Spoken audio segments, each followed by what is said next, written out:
Salut Sophie. Salut Florian. Et bonjour à tous, bonjour à toutes et bienvenue dans ce nouvel épisode du Courrier de la Sterne. On se réunit chaque semaine pour parler de nos découvertes ornithologiques des 7 derniers jours.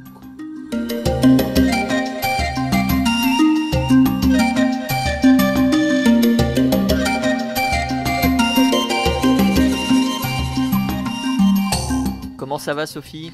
Eh ben écoute, pas mal du tout. Je me suis même intéressée à de la physique cette semaine, tu vois, ça change. Ah, incroyable, incroyable. On parle donc de physique dans Et le oui, monde des oiseaux, c'est on ça ? ne peut rien te cacher.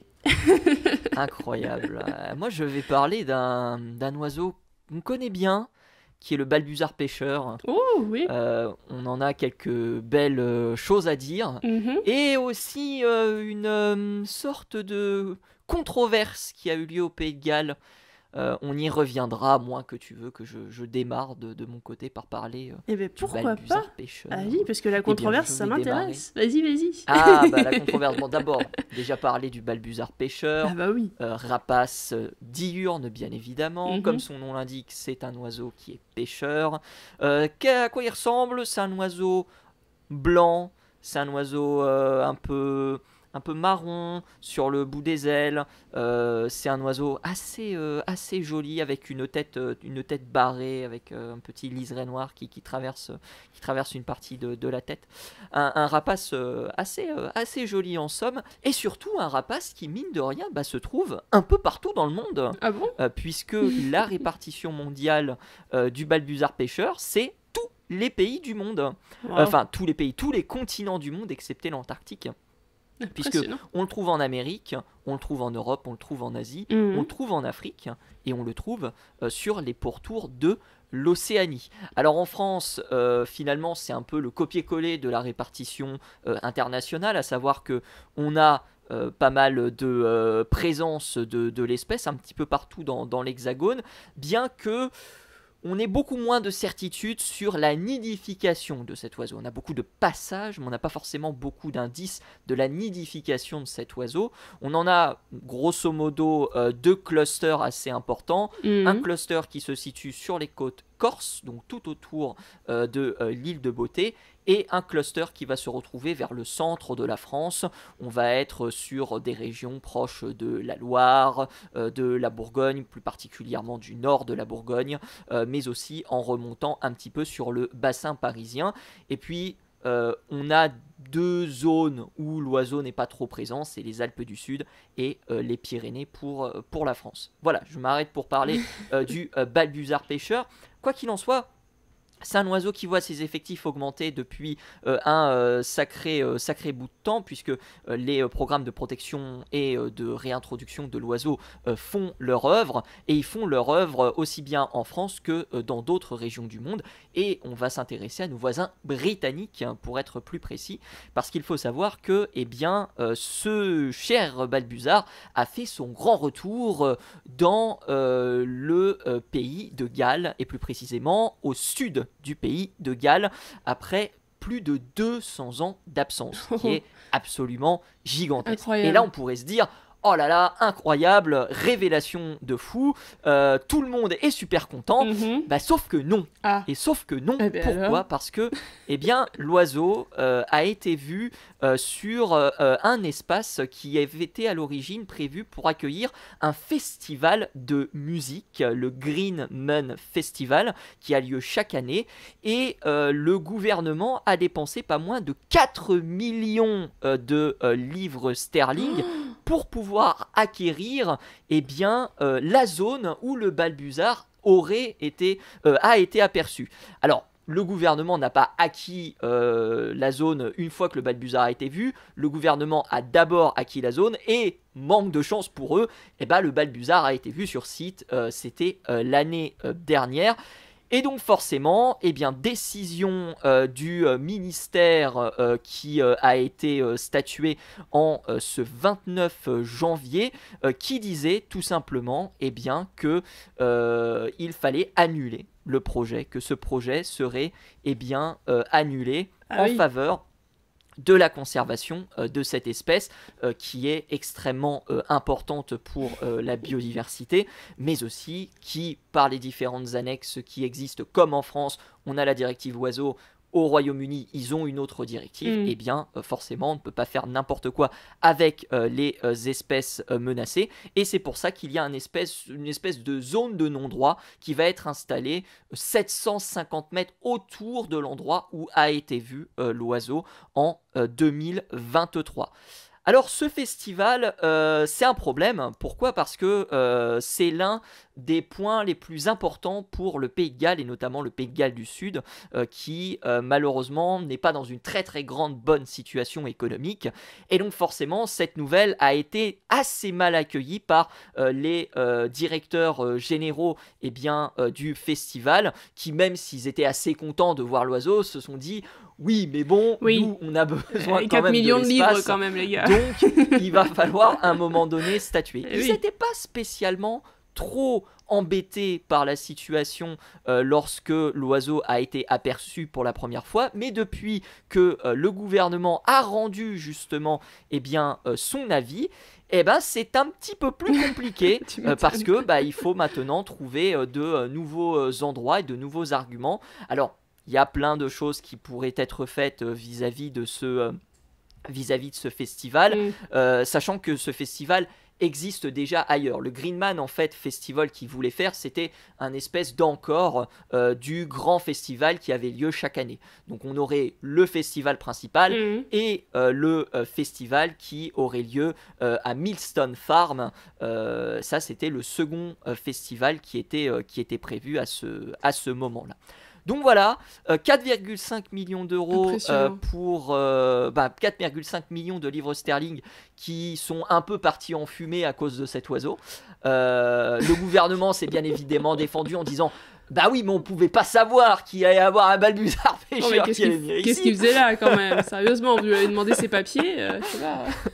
Donc voilà, c'est une histoire qui en appelle une autre, et qui en appelle une autre bien plus sympathique, parce que effectivement on a parlé de cette histoire du Pays de Galles qui a fait un petit peu parler d'elle sur les réseaux, notamment de par son traitement médiatique, parce que au lieu d'avoir l'information du oh là là, c'est la première fois qu'on voit un balbuzard pêcheur depuis 200 ans au Pays de Galles du Sud, c'était un oiseau fait péricliter un projet à 4,5 millions de livres sterling. J'imagine que ça a été tourné dans l'autre sens. Effectivement, pas forcément une très très bonne communication.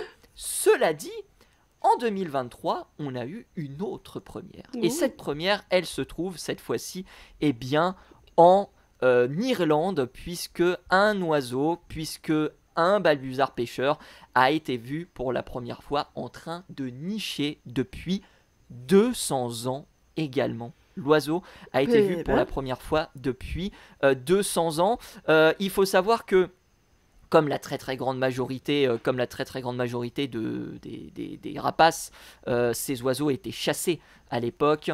Apparemment, il y aurait même des collectionneurs d'œufs qui récupéraient les œufs dans les nids des balbuzards, ce qui a entraîné bien évidemment l'extinction de l'espèce à partir de 1916.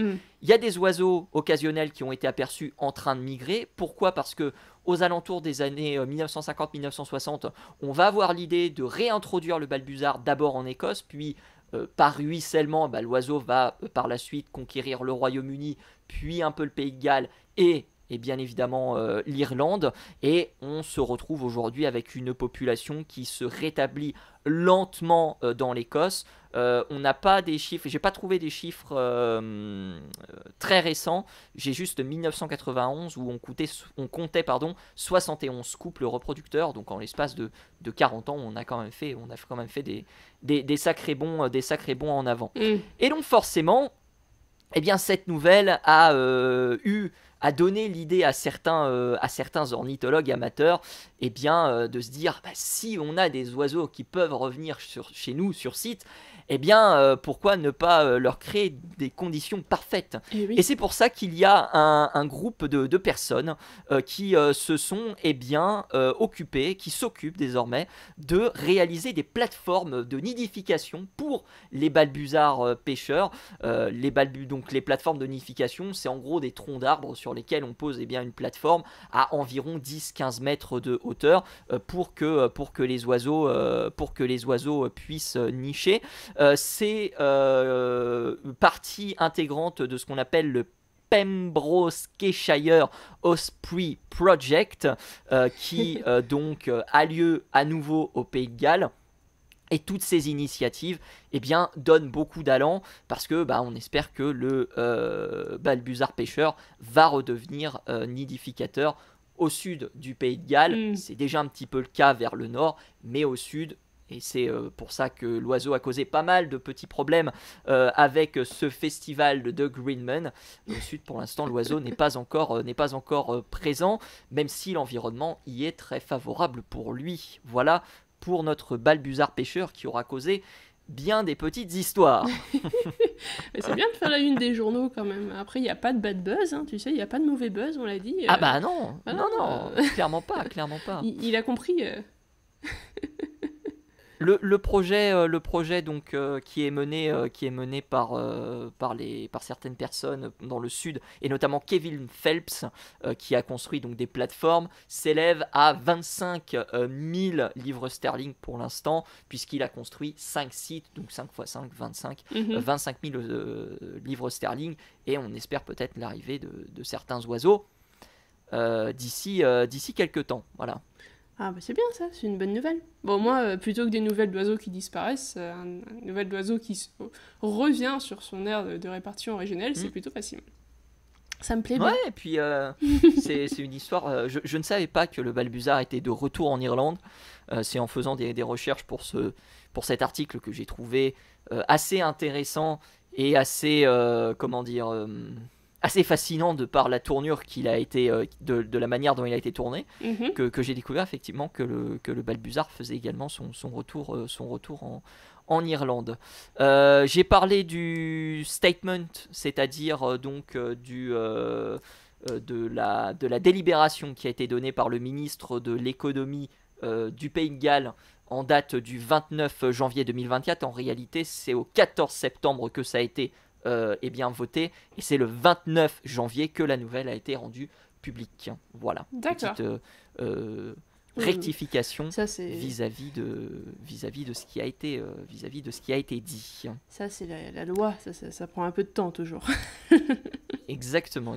Et apparemment plus de 300 couples reproducteurs aujourd'hui, puisque j'ai fait en même temps des recherches. Ça fait beaucoup. Et on a plus de 300 couples reproducteurs de balbuzards pêcheurs sur l'entièreté du Royaume-Uni. C'est pas mal, donc, franchement, c'est bien d'avoir cette évolution. Ce qui est quand même plutôt pas mal. Et nous, je sais plus combien on en a en France, mais ça augmente d'année en année. Je crois qu'on est à peut-être un peu plus de 120, un peu plus de 140. Je sais pas si la LPO a des chiffres intéressants. Ouais, au niveau des couples territoriaux, on doit être compris entre 100 et 120, je dirais, au niveau des évolutions, parce que j'ai juste les chiffres de 74 à 2019. Les chiffres de 2019 étant assez proches de 100, je pense qu'on peut assez facilement affirmer qu'il y a eu encore une augmentation très légère, mais une augmentation quand même. De la présence du balbuzard pêcheur, oiseau migrateur. J'ai oublié de le préciser, qu'on ne voit en France qu'à partir du printemps et jusqu'à l'automne. C'est ça. Un superbe oiseau avec un œil absolument incroyable d'ailleurs. Je ne sais pas si tu l'as précisé, mais oui, absolument, il a des yeux, bon sang. Mais moi, je fais des descriptions d'oiseaux un peu nulles. Je suis désolé.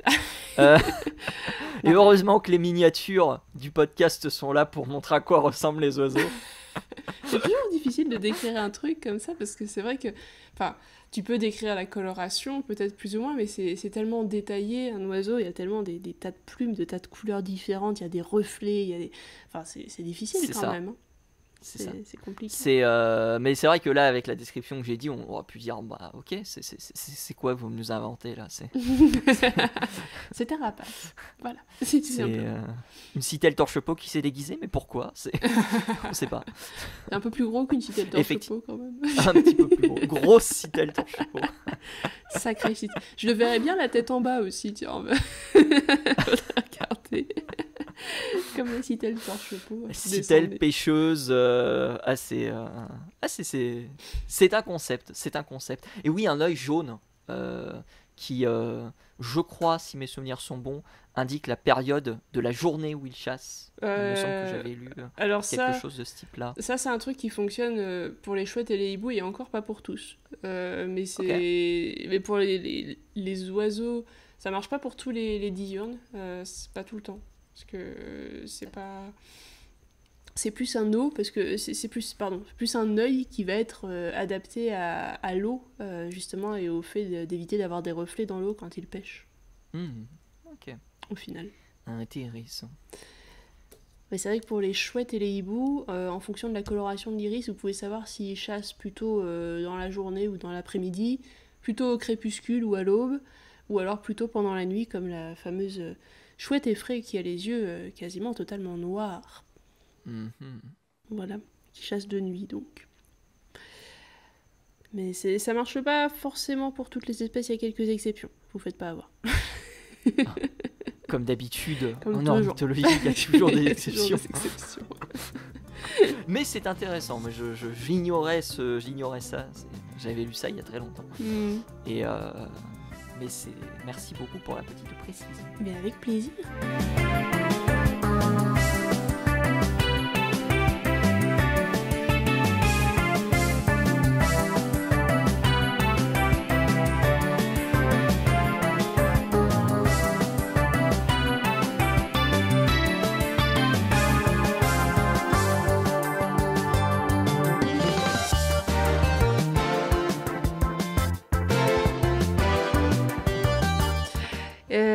Et du coup, si tu veux bien, on peut passer au sujet numéro 2. Ah mais avec plaisir, donc on parle de physique. Oui, alors rassurez-vous, on est toujours sur des oiseaux, parce que bon, c'est quand même le sujet du podcast. Et je vous emmène aujourd'hui du côté de l'université de Chiba, au Japon, avec une équipe qui cette année a publié un papier sur le vol des chouettes et des hiboux. Alors, on a fait plein de choses. Quelle transition incroyable, n'est-ce pas? N'est-ce pas? Ah, mais ça a été calculé, en fait. Hein. Tu l'as pas dit, oui, mais on s'est concerté, c'est pour ça.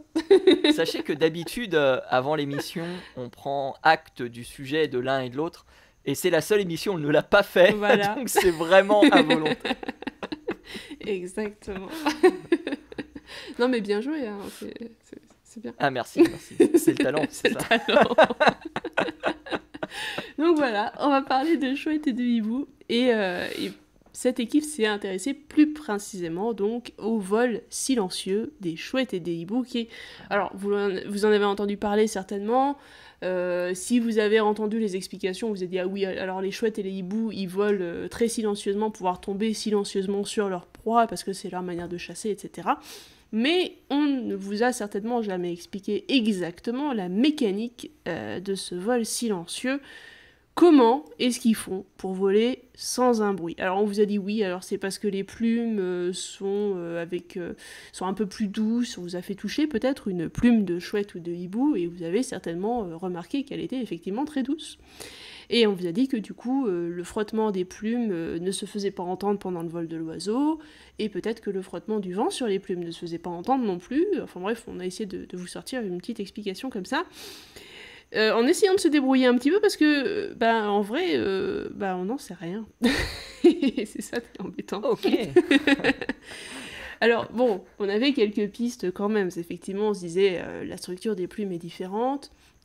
Vous avez sur les plumes des chouettes et des hiboux ces espèces de petites extrémités, ces sortes de duvet qui va se retrouver notamment sur le pourtour de la plume, qui va la rendre très très dufteuse, même sur les primaires, sur les plumes de vol, il va être très très douce comparé à la plume d'un rapace lambda, j'ai envie de dire. Mais on savait pas trop comment ça fonctionnait tout ça. Et cette équipe japonaise a décidé de s'y pencher, notamment parce qu'ils ont l'intention d'utiliser ces plumes des chouettes et des hiboux et leur modèle donc anatomique pour développer des nouvelles manières de voler sans faire de bruit avec les constructions humaines, que ce soit des avions ou d'autres choses. Fantastique. Ils avaient déjà utilisé les plumes, alors je sais plus si c'est les plumes, mais en tout cas le rapace nocturne avait déjà été utilisé pour le Shinkansen. On parle du martin pêcheur, à juste titre avec le fameux long nez du train, Mhm. mais le manchot Adélie pour sa façon de glisser sur la glace, et le rapace nocturne pour le silence, je crois, de... je ne sais plus comment s'appelle le câble qui relie, je le savais, le pantographe, voilà, le pantographe, pour éviter que ce soit trop bruyant. Ils se sont basés aussi sur le rapace nocturne. Voilà. C'est peut-être pas exactement sur la même technique, cela dit, parce que ça, c'est une nouvelle recherche qui est sortie cette année, donc je pense que c'est tout nouveau, pour le coup. Ah non, non, clairement pas, je pense pas que ce soit la même. Non. Mais effectivement, il s'était peut-être basé sur plus ou moins la texture, à la rigueur de la plume, peut-être. Je suis pas sûre, faudra regarder. Je sais plus du tout. Et du coup, là, ils sont basés donc sur ces petites micro petites franges qu'on va retrouver à l'arrière des plumes et du coup à l'arrière de l'aile de l'oiseau en plein vol. Et ils ont fait plusieurs modèles pour tester, voir si c'était... Parce que dans leur hypothèse, c'était ces petites franges qui leur permettaient donc de réduire le bruit du vol. Donc ils ont fait plusieurs modèles. Ils ont fait des modèles où on avait ces franges qui étaient à l'arrière de l'aile et des modèles où c'était exactement la même forme d'aile mais sans les petites franges à l'arrière. Et ils ont essayé de soumettre ces modèles à différentes pressions de vent, des conditions de vol un peu différentes, voir comment ça réagissait en fonction de la manière dont on l'orientait. Et ils ont trouvé qu'en fait, ces petites franges à l'arrière de l'aile, qui sont donc dues aux franges qu'il y a sur les plumes elles-mêmes, eh ben, elles aident à réduire ce qu'on va appeler, alors attends que je retrouve mon vocabulaire parce que moi je fais pas de physique de base, ce qu'on va appeler le bord de fuite sur l'aile d'un avion. Oups, pardon. Ah oui. Le bord de fuite donc sur l'aile de l'avion, c'est donc le bout de l'aile en quelque sorte, l'endroit qui est généralement le plus fin, qui va donc être à l'arrière de cette aile. Et le bord de fuite donc de l'aile de l'oiseau, ils ont comparé les deux, et sur ce bord de fuite, donc sur l'oiseau, vous avez les franges là. Et au niveau du bord de fuite, lorsque l'oiseau vole, ou lorsque l'avion vole aussi, d'ailleurs, vous allez avoir la production de ce qu'on va appeler des vortex, qui vont être donc des vortex du bout de l'aile, en quelque sorte, qui vont se créer lorsque l'aile va rentrer dans le vent, lorsque l'avion va progresser dans le ciel, ou lorsque l'oiseau va battre des ailes aussi. Et ces vortex, le problème, c'est que c'est quelque chose qui va vous ralentir, en fait. Vous imaginez un petit tourbillon, en quelque sorte, qui va se créer au bout de l'aile, et comme un tourbillon dans l'eau, ça va vous attirer vers lui. Donc, en fait, l'avion essaie de progresser vers l'avant, mais vous avez ce tourbillon qui va l'attirer vers l'arrière, en même temps. Donc, vous allez vous dépenser plus de carburant pour essayer d'avancer, alors qu'il y a ce vortex qui vous attire un peu vers l'arrière. Donc le but en fait de toutes les constructions d'avions dernièrement, c'est de réduire au maximum ces vortex qu'on va avoir à l'arrière des ailes pour essayer de maximiser l'utilisation de carburant et de maximiser la progression de l'avion dans le ciel. Et c'est pour ça qu'on cherche notamment des nouvelles formes d'ailes. Et donc, en s'intéressant à ces franges sur l'arrière de l'aile de l'oiseau, ils avaient peut-être dans l'idée d'améliorer un peu tout ça. Et il se trouve, après les tests, que lorsque on met des franges sur ce bord de fuite, du moins les petites franges, les toutes petites franges qu'on a sur les ailes d'oiseau, très très fines, on va limiter la formation des vortex. Donc en fait, on va non seulement, parce que les vortex, ça vous le ralentit, mais aussi, ça va aussi faire un peu de bruit. C'est aussi ce qui va créer pas mal de bruit. Donc les petites plumes vont à la fois limiter le bruit, en limitant ces vortex, mais elles vont aussi permettre de faire avancer un petit peu plus facilement l'oiseau dans le ciel au final, et de limiter la consommation d'énergie en quelque sorte pour qu'il avance. Donc c'est tout petit truc, c'est vraiment minuscule. Si vous regardez une plume de grand-duc, une plume de chouette effraie, n'importe, vous verrez ce petit bord qui est tout doux, tout avec comme s'il y avait des toutes mini plumules au bout de la plume, c'est vraiment très très doux, très très fin. Rien que ce mini truc au bout de l'aile, en fait ça vous permet de réduire notablement le bruit et les petits vortex qui se créent normalement lors de la pénétration de l'aile dans l'air, ce qui est quand même pas rien. Donc rien qu'un mini détail comme ça, ça vous donne un vol silencieux et vachement plus efficace. Incroyable. Incroyable. Donc voilà. J'ai pas grand chose de plus à dire. J'ai pas grand chose de plus à dire. J'ai trouvé l'étude super intéressante. J'avais vu un documentaire justement où ils étudiaient le vol, ils montraient ces vortex qui se formaient sur les côtés de l'aile. C'est ça. Qui étaient les turbulences de l'air finalement. Exactement. Une des meilleures façons, je trouve, de voir un peu comment fonctionnent ces vortex. Alors évidemment, il faut être intéressé.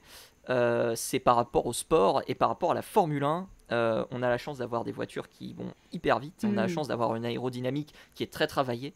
Et sur les bords de fuite des ailerons arrière, vous pouvez voir des vortex se former.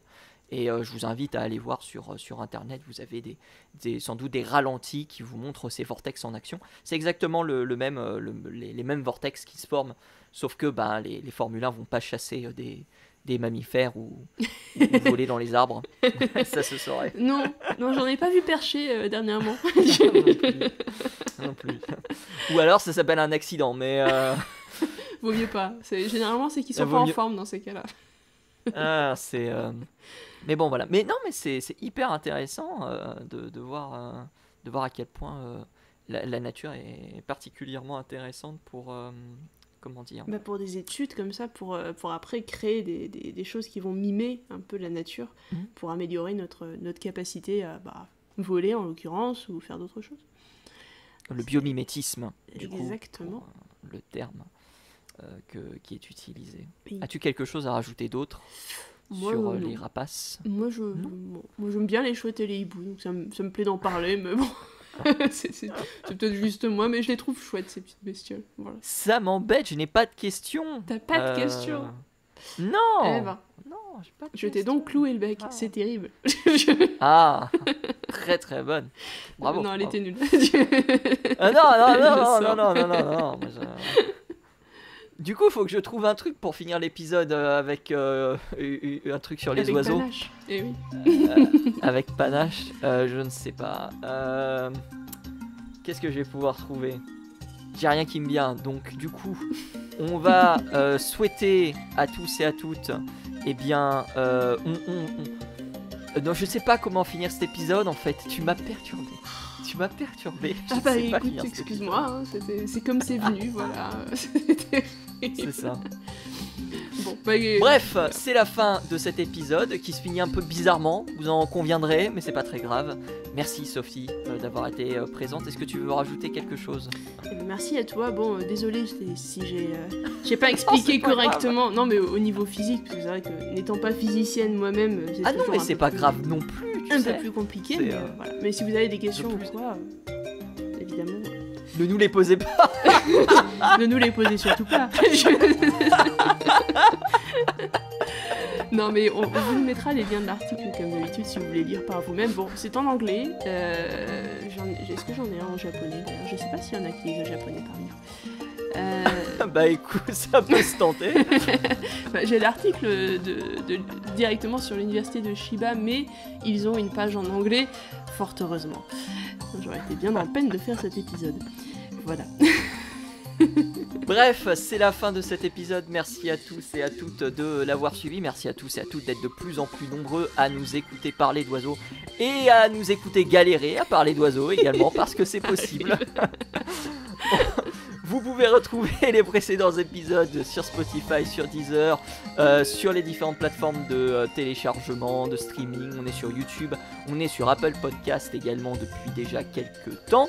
N'hésitez pas à révisionner d'autres épisodes ou à réécouter d'autres épisodes si ça vous intéresse. À nous suivre sur Twitter, @podcdls, à suivre le Plumeux également, @leplumeux, donc Sophie, @leplumeux sur Twitter, qu'on retrouve également sur Entracte Science et sur Twitch quand elle a le temps d'aller faire du stream sur Twitch.